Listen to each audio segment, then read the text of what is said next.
Hello, this is Jagdamba Singh. Welcomes you all in political science class. We are continuing chapter number 2, which is constitutional design, and this is the sixth part. इससे previous video में हम लोगों ने देखा था कि constitution को लेके एक कॉन्सेंसस पहले बन चुकी थी। जो लीडर्स थे उनके मन में एक कॉन्सेंसस पहले से तैयार थी कि कॉन्स्टिट्यूशन किस प्रकार का होगा, क्या वैल्यू एड्स किए जाएंगे कॉन्स्टिट्यूशन में। तो इन सारी चीज़ों पे हम लोगों ने पिछले वीडियो में चर्चा की। आज का जो टॉपिक होगा वो है द कॉन्स्टिट्यूएंट असेंबली। जो एक कॉन्स्टिट्यूएंट असेंबली बनाई गई टू फ्रेम द कॉन्स्टिट्यूशन, वो किस प्रकार की थी, इसको आज हम लोग समझेंगे। तो आइए शुरू करते हैं कि drafting of constitution was done by the assembly of elected representative called constituent assembly. कुछ इलेक्टेड रिप्रेजेंटेटिव थे जिनके द्वारा एक असेंबली बनाई गई जिसको हम लोगों ने कॉन्स्टिट्यूएंट असेंबली का नाम दिया, और इस असेंबली के ऊपर कॉन्स्टिट्यूशन को फ्रेम करने की जिम्मेवारी दी गई। Election to the constituent assembly were held in July 1946। इस कॉन्स्टिट्यूएंट असेंबली का इलेक्शन जो है वो जुलाई 1946 में कर लिया गया। After the partition country was divided into India and Pakistan. जब देश आज़ाद हुआ तो दो देश बन गए, एक इंडिया और दूसरा इससे कट करके एक नया देश फॉर्म हुआ जिसको हम लोग पाकिस्तान के नाम से आज जानते हैं। तो जो कॉन्स्टिट्यूएंट असेंबली बनी थी वो ज्वाइंट कॉन्स्टिट्यूएंट असेंबली थी। उस समय इंडिया डिवाइडेड नहीं था जब ये कॉन्स्टिट्यूएंट असेंबली बनी थी, लेकिन the constituent assembly was also divided into India and Pakistan. जब ये डिवीज़न हो गया इंडिया और पाकिस्तान का, तो ये कॉन्स्टिट्यूएंट असेंबली के मेंबर्स भी डिवाइड हो गए, क्योंकि ये इलेक्शंस जो करवाए गए थे कॉन्स्टिट्यूएंट असेंबली के, वो प्रोविंस में जो रिप्रेजेंटेटिव थे उन्हीं को चुन करके लाया गया था इन the constituent assembly.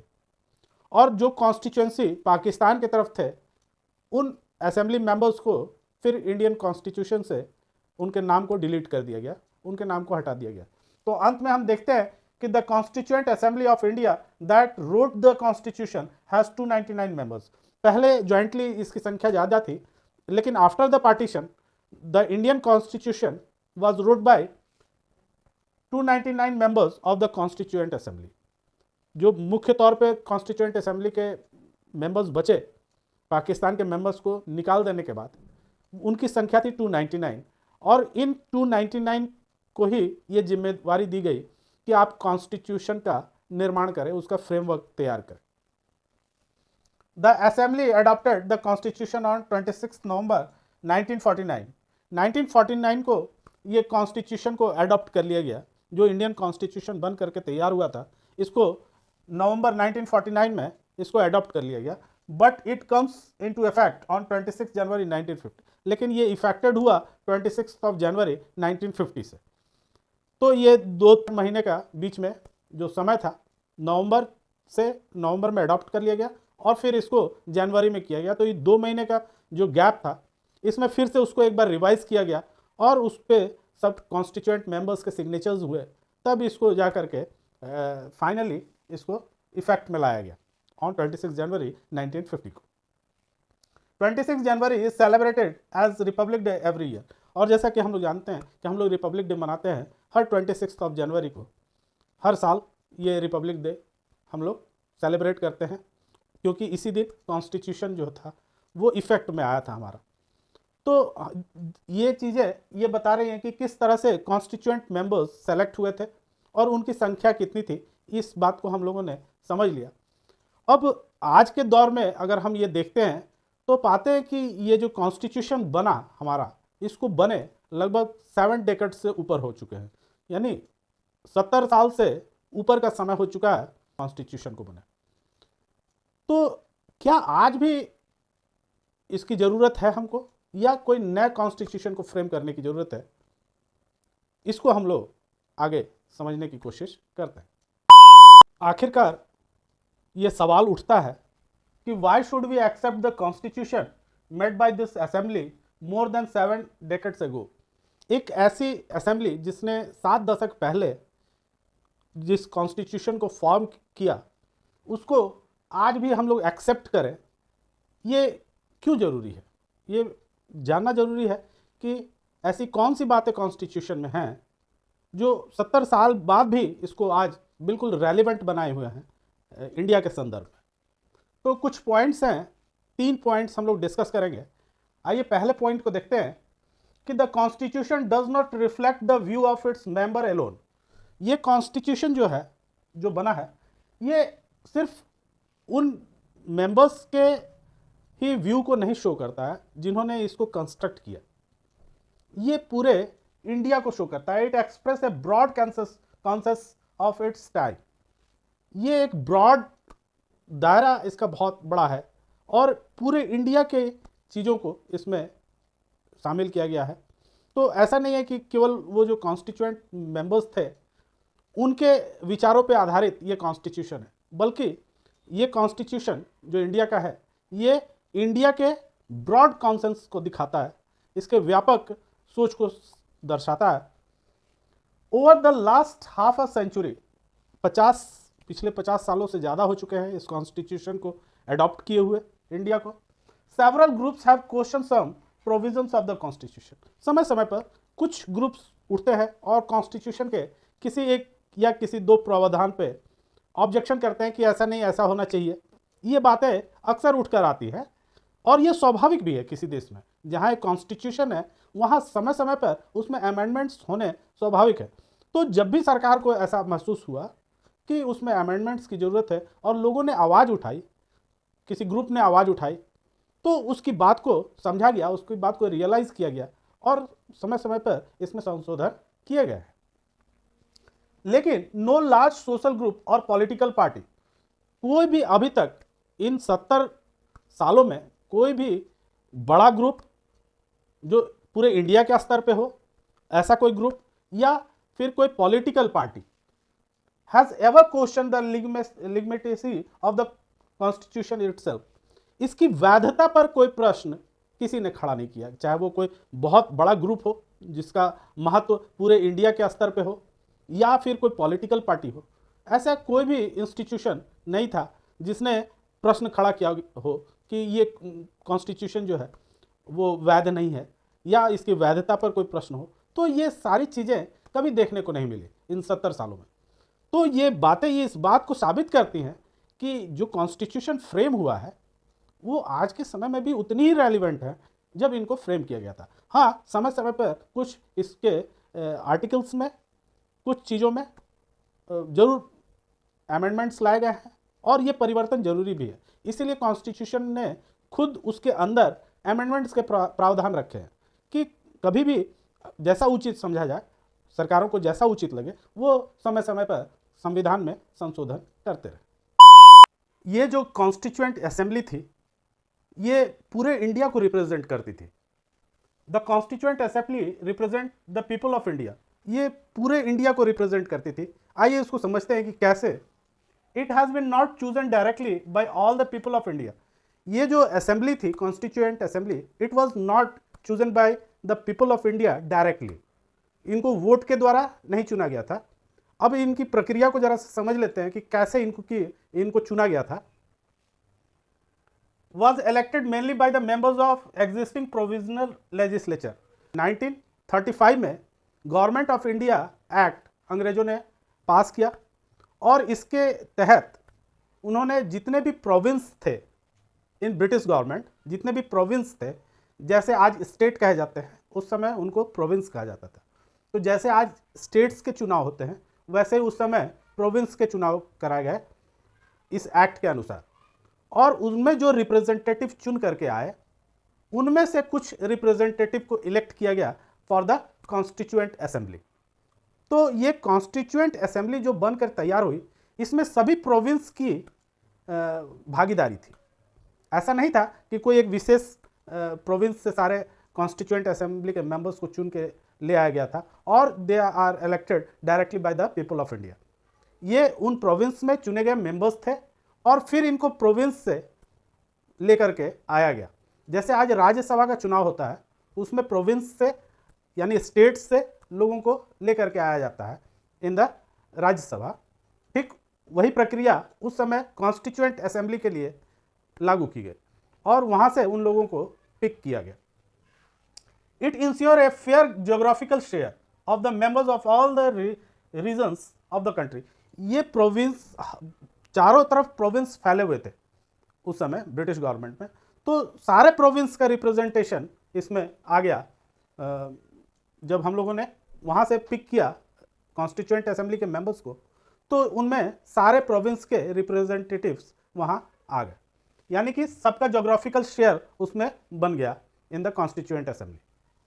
The assembly was dominated by the Indian National Congress, the party that lead India's freedom struggle। और कुछ क्रिटिक्स का ये कहना है कि कॉन्स्टिट्यूएंट असेंबली के जो मेंबर्स थे, most of the members were from the Congress party, जो फ्रीडम फाइट को उस समय लीड की थी, उसी से चुन करके उन सदस्यों को लाया गया था इन द, तो वही तो असली लीडर्स थे जिन्होंने फ्रीडम फाइट को लीड किया था। और कांग्रेस एक ऐसी पार्टी उस समय थी जिसमें सभी प्रकार के लीडर्स उसमें एकत्र थे, भले ही उनका ओपिनियन डिफरेंट रहा हो, लेकिन उनकी पार्टी एक थी। तो the assembly has many members who did not agree with the Congress. Congress में भी लोग ऐसे थे जो कांग्रेस के कई ओपिनियंस उनसे अलग रखते थे। कांग्रेस पार्टी का जो व्यू होता था उससे अलग व्यू कुछ सदस्यों का रहता था। तो ये देखने को मिला है जैसे कि अंबेडकर जी खुद कांग्रेस से डिफरेंट व्यू रखते थे, हमेशा क्लासेस होते रहे। अंबेडकर जी जो इस कॉन्स्टिट्यूएंट असेंबली के चेयरपर्सन थे, उनका विवाद हमेशा लगा रहा, उनका पॉइंट ऑफ व्यू हमेशा क्लैश करता था कांग्रेस के पॉइंट ऑफ व्यू से, और वो हमेशा मानते थे कि कांग्रेस जितना कुछ कर सकती है शेड्यूल कास्ट के लिए उतना वो नहीं कर रही है। तो हमेशा ओपिनियन का अंतर रहा, लेकिन अंबेडकर जी ने कांग्रेस के अंदर रखकर कांग्रेस से फाइट किया। वो बाहर से कांग्रेस से नहीं फाइट कर रहे थे, वो ओपिनियन का अलग अलग थे, बट वो भी कांग्रेस के ही अंग थे।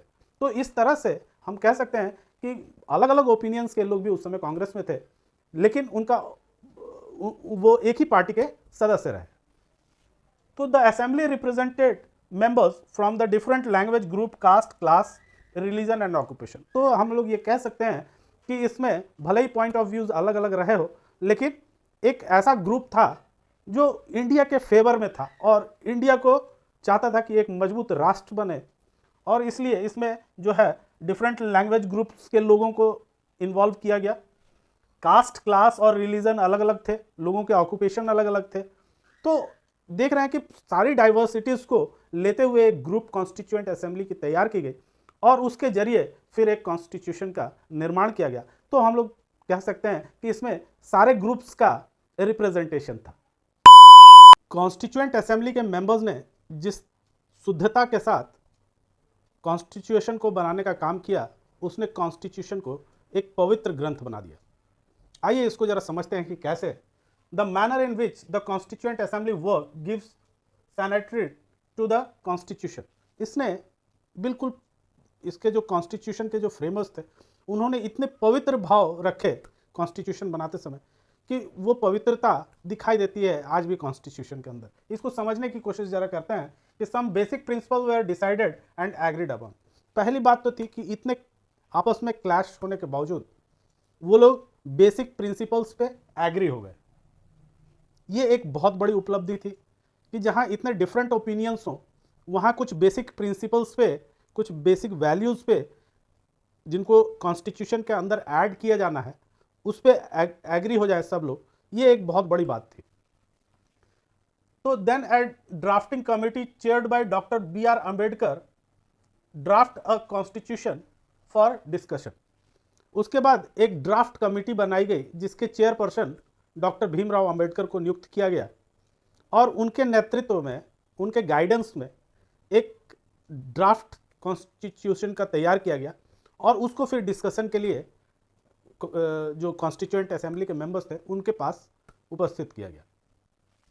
Several round of discussions took place. बहुत सारे बार डिस्कशंस हुए, कई राउंड्स में डिस्कशंस हुए ऑन द ड्राफ्ट कॉन्स्टिट्यूशन। जो एक ड्राफ्ट कॉन्स्टिट्यूशन डॉक्टर अंबेडकर ने पेश किया in front of the constituent assembly, it was discussed by the members many times,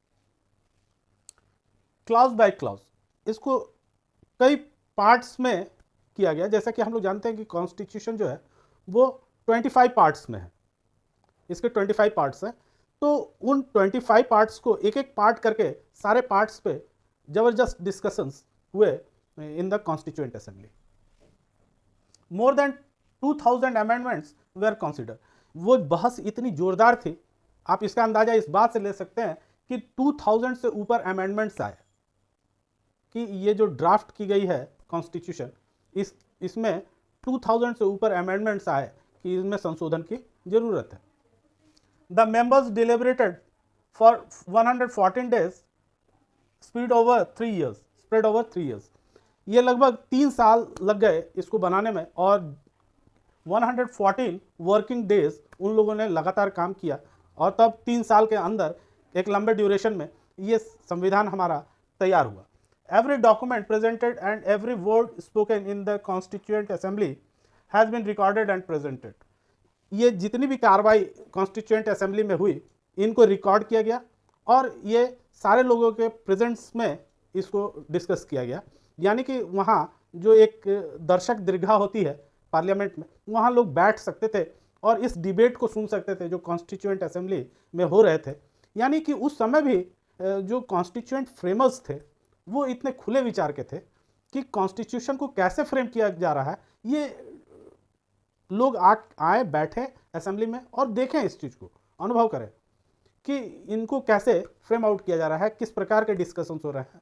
और मीडिया को भी इसमें आने की इजाज़त थी कि वो भी आ सकती है और न्यूज़पेपर्स में आते थे, उस समय आर्टिकल्स आते थे कि ऐसी ऐसी चर्चाएं हो रही हैं। तो हम लोगों ने देखा कि द कॉन्स्टिट्यूएंट असेंबली किस प्रकार से बनी और इसने किस प्रकार से काम किया कि आज के दौर में भी हमारा कॉन्स्टिट्यूशन जो है 70 साल के लंबे दौर के बाद भी आज भी रेलिवेंट है। हाँ, ये बात सही है कि उसमें समय समय पर कई अमेंडमेंट्स किए गए, लेकिन ये समय की ज़रूरत है और कॉन्स्टिट्यूशन ने खुद इसमें अपने आप में ये प्रावधान रखा है कि जहाँ ज़रूरत हो सरकारें उसमें अमेंडमेंट कर सकती है। तो बच्चों, उम्मीद है आपको वीडियो समझ में आया होगा, पसंद आया होगा। तो इसको अपने दोस्तों से शेयर कीजिए, लाइक कीजिए वीडियो को और सब्सक्राइब कीजिए। Thank you.